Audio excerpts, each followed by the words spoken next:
Eleições, agora vamos saber como foi o dia de campanha dos candidatos à presidência da República. Você vê por aqui, em ordem alfabética, a agenda dos que têm melhor desempenho nas pesquisas eleitorais registradas no TSE. O candidato Ciro Gomes, do PDT, esteve em um encontro com lojistas na Rua das Noivas, em São Paulo, deu uma entrevista sobre propostas para a Amazônia e outra para a Rede TV. O candidato Jair Bolsonaro, do PL, participou de uma missa em Brasília e de sabatina na Jovem Pan. O candidato Lula, do PT, participou de uma reunião com os partidos que integram a coligação Brasil da Esperança, em São Paulo. E a candidata Simone Tebet, do MDB, se reuniu com a diretoria da Associação Nacional dos Procuradores da República, com a Associação dos Delegados da Polícia Federal e com os embaixadores dos Estados-membros da União Europeia no Brasil. Bom, veja também a agenda dos candidatos à presidência para amanhã de manhã.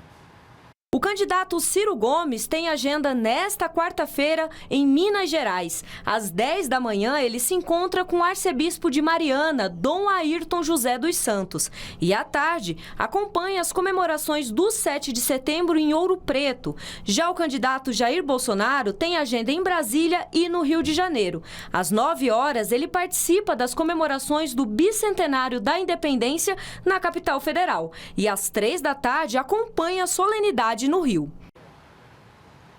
Os candidatos Lula, do PT, e Simone Tebet, do MDB, não divulgaram as agendas de amanhã até agora.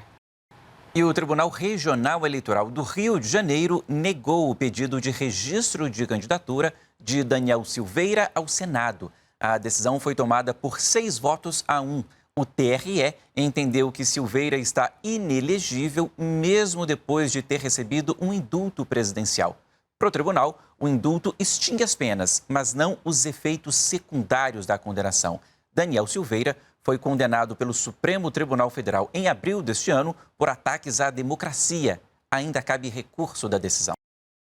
Vamos mudar de assunto para ver a previsão do tempo para o feriado. Lara já está aqui, conta os destaques para a gente. Boa noite, bem-vinda, Lara. Muito obrigada, Catiúcia. Boa noite para você e boa noite a todos. Amanhã pode preparar o guarda-chuva, você que está no extremo norte, litoral nordestino e também no centro-sul do país, essas áreas em verde aqui no nosso mapa.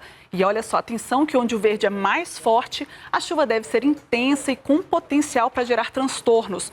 Principalmente aqui no norte de Amazonas e Roraima, onde as pancadas devem chegar acompanhadas de raios, e também entre Santa Catarina e São Paulo. E por lá, a chuva, além de volumosa, pode ter ainda quedas de granizo e rajadas de vento entre 60 e 100 km por hora. A gente aproveita, então, para ver o tempo ao vivo na capital paulista. Temos imagens ao vivo, olha só, o céu nublado já nesse momento. E amanhã também a previsão é essa. Tempo fechado, então a hora do desfile de 7 de setembro deve estar assim nublado. Já choveu essa tarde, a gente vê ainda, que muitas nuvens. E amanhã já deve amanhecer assim e também com chuva a qualquer hora do dia. E friozinho também. Os termômetros devem marcar em mínima de 13 e máxima de 20 graus.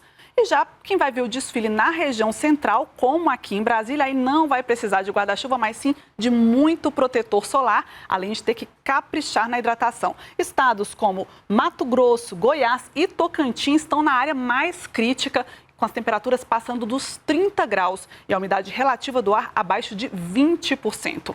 A gente finaliza, então, com imagens ao vivo da capital federal, que hoje completa 122 dias de estiagem. É quase o mesmo período que nós vivemos de seca por aqui no ano passado, quando ficamos 128 dias sem chuva. Nesse momento, faz 26 graus, a umidade do ar está em 33%. Amanhã, a previsão é de poucas nuvens, umidade mínima em 25% e temperatura máxima de 28 graus. Esse, então, é o resuminho para o feriado, Catiúcia. Obrigada pelas informações, Lara. O Reino Unido está sob novo comando. Liz Truss assumiu o cargo hoje depois de ser nomeada pela Rainha Elizabeth II e já anunciou a equipe de ministros do governo. Tradicionalmente, a posse de primeiro-ministro britânico acontece no Palácio de Buckingham, em Londres. Mas desta vez foi preciso uma viagem até o castelo de Balmoral, o palácio de verão da família real na Escócia. Foi lá que a rainha Elizabeth II nomeou Liz Truss para o cargo. A quebra de tradição aconteceu porque a monarca, de 96 anos, está com dificuldades de locomoção. Depois da nomeação, Liz partiu para a sede do governo em Londres. Lá, algumas horas antes, o ex-primeiro-ministro Boris Johnson fez um discurso de despedida. Ele agradeceu a todos pelo apoio, exaltou o próprio trabalho, citando o programa de vacina contra a Covid e o suporte à Ucrânia, e pediu apoio a Liz Truss. Boris Johnson deixou o governo depois de 3 anos após sucessivas denúncias. Truss recebe de herança muitos desafios, entre eles uma recessão econômica à vista e o alto custo da energia. No primeiro discurso, depois de ser empossada, ela prometeu atacar de frente esses 2 problemas e ainda melhorar o serviço de saúde, e enfatizou que vai reerguer a economia e trabalhar para que o Reino Unido seja brilhante e moderno e que está determinada para que isso aconteça.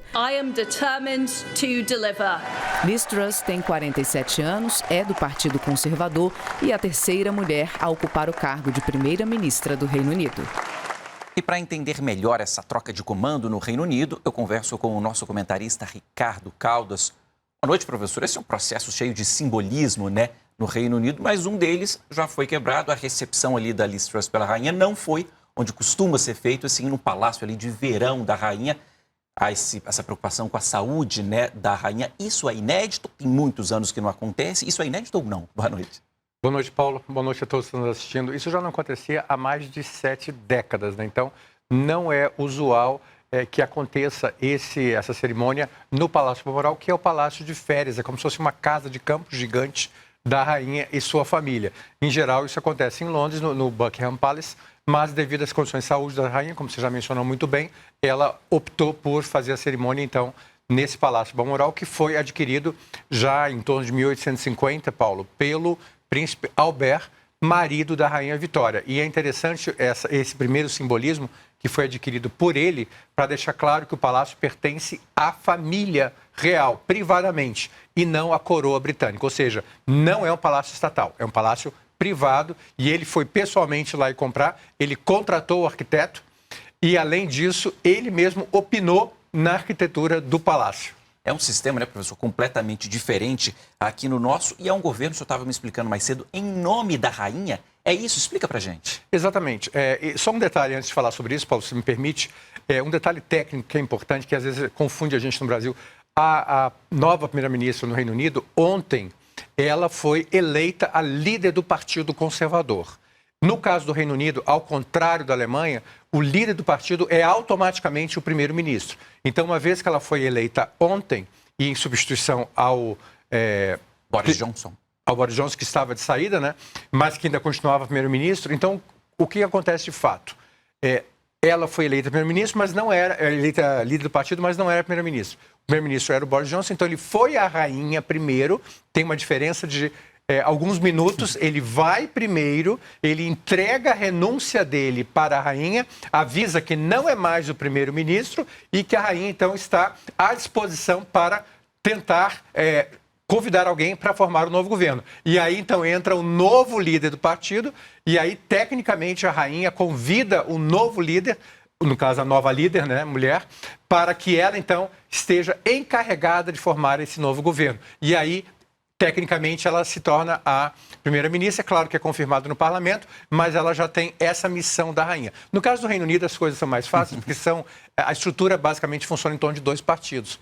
Os conservadores e os trabalhistas e outros pequenos partidos. Mas os dois, eles acabam tendo um papel mais hegemônico. Em países como a Holanda, por exemplo, os Países Baixos, é uma situação mais difícil, porque pode acontecer da rainha encomendar a formação de governo e o encarregado não conseguir formar. Ali tem que voltar na rainha e dizer, não consegui formar o governo, a senhora escolhe uma outra pessoa formar. É semelhante na Itália, só que com um presidente, no caso. Ok, professor, uma aula aqui pra gente, cheio de curiosidades, é um sistema completamente diferente. Nosso, obrigado pelas informações, até amanhã. Até amanhã. Bom, aqui no Brasil, a campanha nacional de vacinação contra a poliomielite foi prorrogada até o fim deste mês. E o motivo, segundo o próprio Ministério da Saúde, é que a campanha atingiu pouco mais de 35% do público-alvo até agora. O objetivo da campanha é alcançar cobertura vacinal igual ou maior que 95% para a vacina poliomielite na faixa etária de 1 a 5 anos, além de reduzir o número de não vacinados de crianças e adolescentes menores de 15 anos e melhorar as coberturas vacinais, conforme o calendário nacional de vacinação. Eu tenho um convite especial para vocês. Levem seus filhos para as salas de vacinação. São mais de 38 mil espalhadas pelo país. A saúde dos animais também é pauta por aqui. Chamou atenção recentemente a morte de cães em Minas Gerais e em São Paulo por intoxicação. Os que sobreviveram precisaram de transfusão sanguínea e os bancos de sangue de animal, assim como os humanos, têm estoques baixos. Daí a importância de estimular a doação, como mostra a reportagem da Rede Minas. Thor é veterano em solidariedade. Hoje foi trazido pelo tutor à clínica veterinária para doar sangue mais uma vez. Uma atitude importante para salvar outros cães com anemias graves, doenças ou ainda aqueles que podem ter sido vítimas de atropelamento ou passado por cirurgia. Então, se essa doação não acontece, eu vou ter pacientes morrendo, né? E o banco de sangue veterinário, semelhante ao banco de sangue humano, trabalha sempre com uma escassez de doadores, né? O procedimento é simples e não causa nenhum risco. O cão que vai doar precisa ter temperamento dócil, peso acima de 25 quilos, idade entre 1 e 8 anos, não ter recebido transfusão de sangue anteriormente e ser castrado. Já os gatos devem ter idade entre 2 e 8 anos e pesar acima de 5 quilos. É coletado material para exames, basicamente, num primeiro momento, para avaliar as doenças infecciosas, né? Você tem uma série de doenças que elas podem ser transmitidas pelo sangue. O ideal para garantir a boa saúde do animal é respeitar o intervalo de 3 a 4 meses entre as doações. Hans é apenas um dos 4 cães de Valesca que participa do projeto. A ação traz benefícios para quem recebe e também para quem pratica. É que os doadores têm os exames e também as vacinas custeados pela clínica. Uma ajuda que a gente faz e para a gente é uma parceria importante pelo fato de eu saber que os meus cachorros estão muito saudáveis. O objetivo da gente não é ter aquele doador que vem esporadicamente. Se você fizer as doações com segurança, dentro dos protocolos que visam não só o benefício do paciente recebendo aquele sangue, mas o benefício e a saúde daquele doador, você pode ter um doador doando sangue de 1 ano até 9, 10 anos de idade, mantendo uma qualidade segura. E nós voltamos a São Paulo para acompanhar a festa de reinauguração do Museu do Ipiranga. A Vanessa Casalino está lá e traz novas informações para a gente. Aí, Vanessa. Paulo, agora sim, a cerimônia começou, então contagem regressiva, o museu está cada vez mais próximo de ser reaberto ao público. Quando isso acontecer, vão ser aqui 12 exposições, 11 delas permanentes, e agora o museu vai poder receber exposições internacionais. Antes isso não era possível. Bom, a partir de amanhã, como eu disse, tem uma inauguração simbólica. Quem vai vir aqui são os trabalhadores que atuaram na restauração e na ampliação do museu, são cerca de 300, e também os familiares. E 200 estudantes de escolas públicas aqui de São Paulo. Eles vão ser os primeiros a conhecer o museu. Aí no dia 8, finalmente o museu reaberto ao público, mas os ingressos já estão esgotados, podem só ser comprados, agendados pela internet, aí até o dia 6 de novembro são de graça, então é só ficar de olho lá.